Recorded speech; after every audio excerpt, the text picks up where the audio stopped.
যদি কেউ পড়তে চান সেটা হচ্ছে কোল্ড অ্যান্টিবডি কোথায় পাই, ওয়ার্ম অ্যান্টিবডি কোথায় পাই, শুধু এতটুকু, কোল্ড অ্যান্টিবডি কোথায় পাই, ওয়ার্ম অ্যান্টিবডি কোথায় পাই।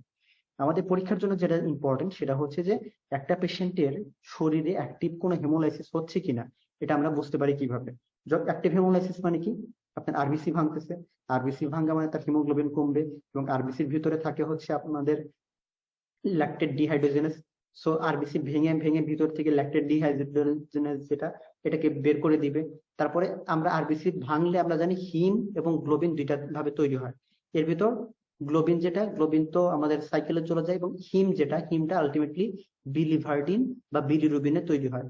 ওই বিলিরুবিন যেটা, এটা থাকে আনকনজুগেটেড বিলিরুবিন, যেটা লিভারে গিয়ে কনজুগেশন লাভ করে।